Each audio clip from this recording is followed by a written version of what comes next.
Hey everyone, it's Ethan or Miss back again for another video today, and welcome back to the channel, guys. We are here again to take a look at week 2 of the Call of Duty League's Major 1, and it was a pretty great week, I'm not gonna lie. I had a lot of fun watching this past weekend, and yeah, it was a really great weekend. So overall, let's get into it. Let's talk about it. Firstly, I'm going to show you guys my pick'ems. I did fucking amazing this weekend. I said in my prediction video that I was incredibly confident about my predictions. And overall, yeah, I did absolutely fantastic. Pretty hard to disagree with those predictions, I feel. I mean, I got 3-1 Boston over Paris, so I got 3 points for that. I went 3-1 from Surge over Rocker, but it was actually 3-2. I went 3-1 for Ultra over the Gorillas, but it was actually 3-0. I went 3-0 for Thieves over Subliners, but it was actually 3-1. I went 3-2 for Ravens over Rocker, but it was 3-1. I went 3-1 for Optic over Legion. It was 3-0. I went 3-1 Phase over Breach, and I got 6 points for that since it was a marquee match. I went 3-2 Thieves over Mutineers, and that one was 100% right. And the only series I got wrong, and I feel like well, not the only series, but I feel like a series that a lot of people got wrong was London versus the Gorillas. I really don't think anyone expected LAG to beat the Royal Ravens, but, you know, I got 3-1 right. It was just the wrong way. And then I got Toronto beating Florida in 3-1 fashion, but it was actually 3-0. So overall, my boys went 6-0 on the week with Toronto going 6-0, so that's very nice. I feel like a lot of this week was pretty expected. Unfortunately, you see Minnesota going 0-2, just as I predicted. So they made it a pretty close series with London for a little bit, and I mean, it was a very close series with Seattle. So I'm intrigued to see how that team ends up panning out over the next couple weeks. I mean, one thing for sure about the Rocker is that Standy and Attach are amazing, and I think Major is really underrated, but Priesta has not been doing very great to start off the season. I mean, both these series between Seattle and London, the only players that really did anything was, well, Standy and Attach against Seattle, but it was really only Attach against London. And yeah, well, we obviously are heading into some more predictions for this weekend.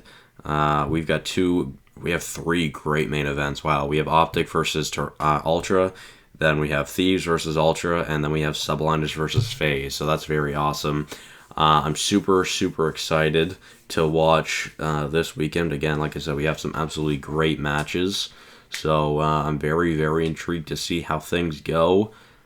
Obviously, only time will tell. I'm not going to do my predictions in this video, but nonetheless, let's take a look at some new and updated stats. Of course, Celium is an absolute fucking beast.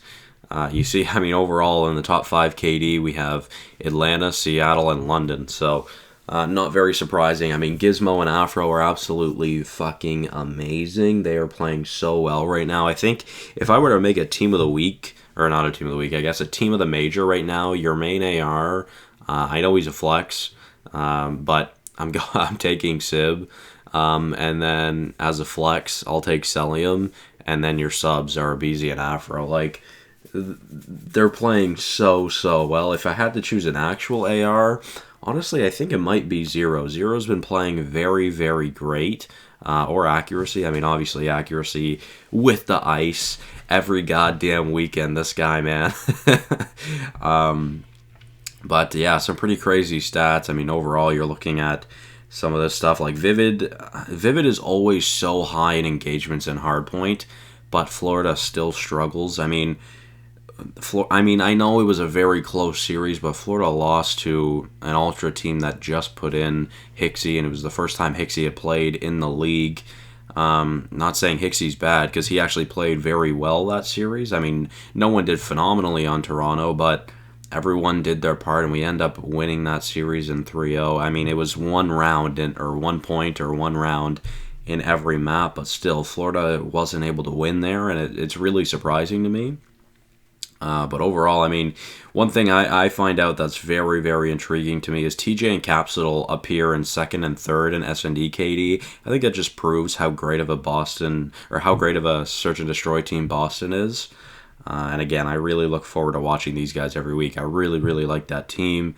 And then you look at the control KD. I mean, Cammy's an absolute menace. He doesn't have the highest KD, but he is getting engagements. And I mean, of course, there was a crazy play from Cammy the week prior in control. I think it was against who was that against? Actually, I don't remember.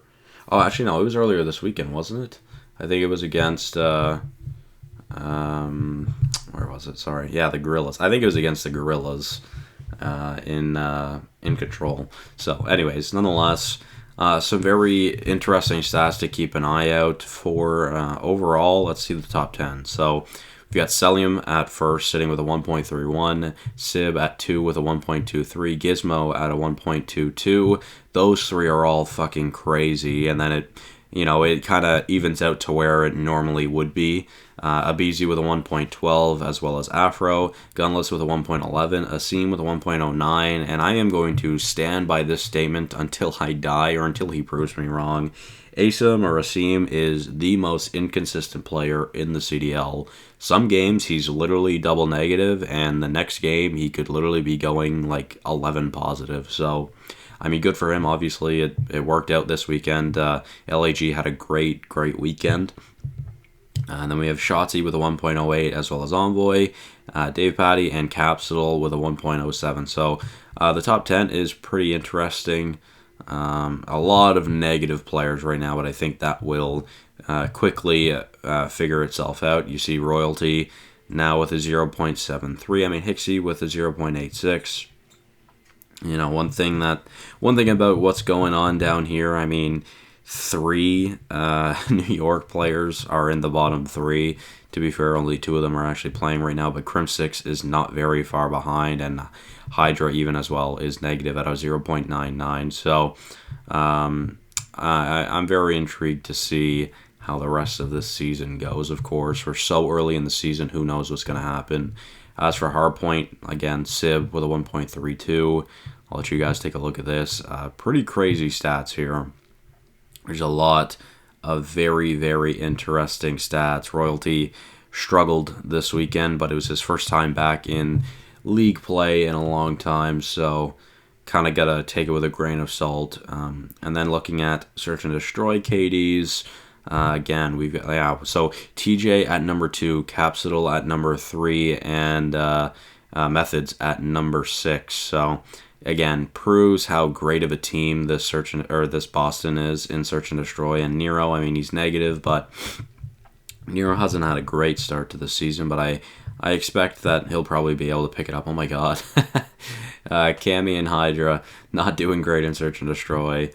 Very odd for Cammy, but I'm sure that will change soon enough. Scump as well, but kind of surprising because he's been arguably his best game mode the past couple seasons has been Search and Destroy. And then moving on to Control, we've got Celium, Gizmo, Dave Patty, Temp, Afro, Asim. Temp is really having a great season. Unfortunately, he's just not getting a lot of help, although John is very good at Control as well. But I'd say overall, Paris, I mean, for Paris, talking about Paris, the way that they can win a series is they gotta win map 2, and I think they can win map 3, and then after that, you kind of just gotta hope that you can take it in 5. So, you know, obviously they're 0-4 right now, and this week is the last week, and is the last week of the major group play, or qualifier play, whatever you want to call it. And you know, it doesn't look great for Paris. They're going to be playing the LA Thieves, but anything could happen, right? Temp against his former team, who knows? So we'll see what happens. And yeah, well, I guess John too, actually, now that I think about it. So guys, that'll be the end of today's video. I'm very intrigued to see how these standings change over the week. It's very possible that Paris and New York could go 0-5. Actually, let's take a look at this real quick. Florida plays Seattle, and that's it. They only have one match this week? Is that right? Oh yeah, they. Oh sorry, yeah, okay, they play 4. Sorry. So yeah, I mean it's a very high chance that Florida could go 1-4. Subliners play the Breach and FaZe, so I honestly think that they go 0-5. Paris, it's a very high chance that they go 0-5 as well. And then continuing up, I mean Rocker, they're 1-2. They have 2 matches. They play the Gorillas and FaZe. Honestly, I mean there's a chance that they go 1-5 or 1-4. Sorry, yeah. I mean there's definitely a chance of that because the Gorillas and Respawn have been really, really outslaying their opponents. So, I mean, who knows? We'll see what happens. Continuing on, Texas, they're 1-2. They play Toronto and Boston. So, I mean, there's a chance that they go 3-2. There's a chance that they go 1-4. I mean, obviously, it's like that with a lot of teams, but I feel like for them, it's much more random. So we'll see what happens. Toronto has 2 pretty tough matches this week. So does Texas. So does Boston, honestly. I would say Texas and New York. I mean, New York could be much better this week. Of course, with an actual week of practice with Royalty, who knows what this team can get done. And then the Surge as well. The Surge have a decent weekend ahead of them. So I am intrigued to see how everything pans out. But like I said, guys, I am going to end the video here.